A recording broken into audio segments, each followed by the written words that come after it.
Good day, friend. Let's start with our next topic of Unit 3, Purpose of Neighborhood Planning.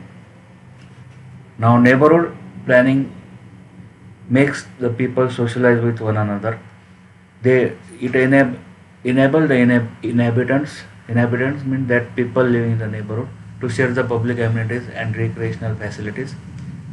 It support a safe and healthy environment within the neighborhood to provide safety and efficiency to road users and pedestrians, then to maintain, enhance and improve area of recreational activities, and to determine the community of prospect for the future. Now let's see the elements of neighborhood.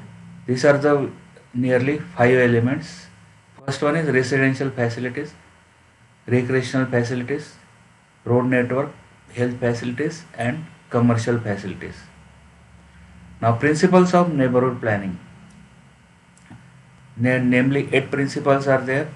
First one is size, second one is boundaries, third one is protective strips, fourth one is internal streets, then fifth one is layout of buildings, sixth one is shopping centers, seventh one is community center, that is social centers, and then 8 facilities.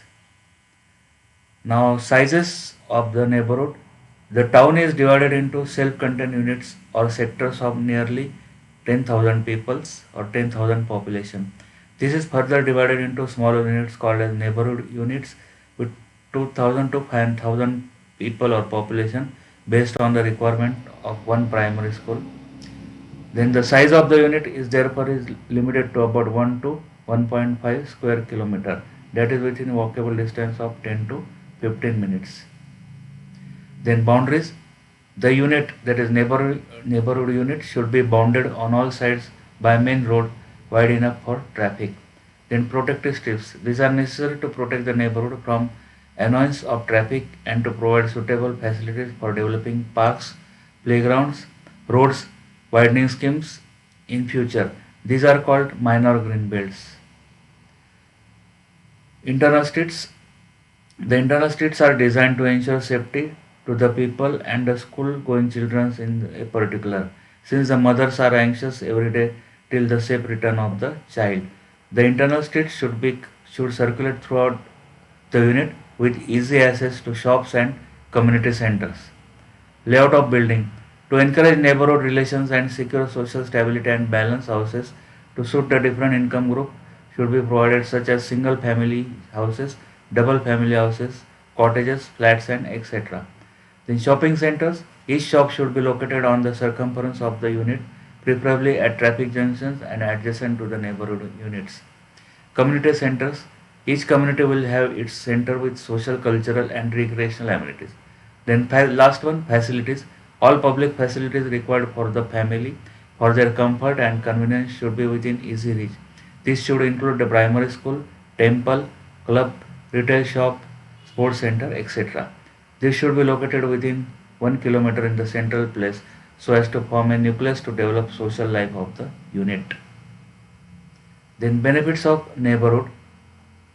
It makes the people socialize with one and another. It improves communication and focuses ideas. It helps a neighborhood identify its strength and evaluate its own resources.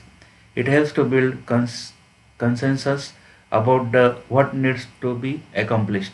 It encourages creativity and builds partnership both within and outside the neighborhood. It enables others to become more informed and responsive about the policy and financial decisions of local government. Then structural plan of neighborhood. The term structure here means the social, economic and physical system of the area. A structure plan is one that singles out for attention of certain aspects as pattern of land use and the development activities they give rise to. The network of communication, location of critical facilities and buildings, and distribution of the population. The structure plan aims to influence certain key decisions. The structure plan will keep to take account of regional and national policies. The structure plan for an area will be integrated with the structure plans for adjoining areas. It means that aims, policies and proposals in a structure plan must be coordinated with those for the adjoining areas. Structure plan, function of structure plans. integrating national and regional policies, establishing aims, policies, and general proposals for the area for which the plan is prepared, then providing framework for local plans. The broad policies and proposals of the structure plan form a framework for more detailed policies and proposals in local plans, indicating action areas which are priority areas for intensive actions, providing guidance for development control in those parts of the area not covered or not yet covered by a local plan, providing basis for coordinating decisions between various committees of the planning authority and district councils who deal with various components of development and other public bodies likely to be concerned with important aspects of the plan, bringing main planning issues and decisions before ministers and public. The structure plan is a decision document, that is only those policies or proposals are included in structure plan which will affect significantly the structure of the area. The structure plan will not only contain decisions but also explain how the decisions were arrived at.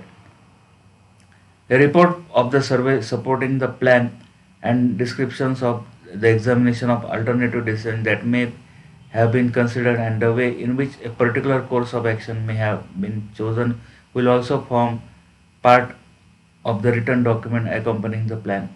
Whereas the structural plan needs to contain general development control policies for items of structural importance, detailed development control standards should not be included in the structural plan. The structural plan will not relate to a fixed end date because it is not possible to look beyond over the same period of time for all the aspect of the plan.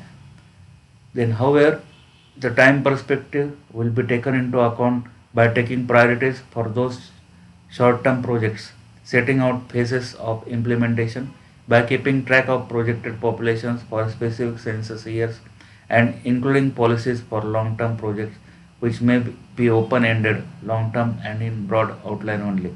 Since policies in the structural plan are started in broad terms, considerable flexibility is available to the authority to amend parts of structural plans at the time of working out details to adjust to situations not foreseen at the time of preparation of the plan. Thank you. We'll conclude with our third unit. Thank you very much.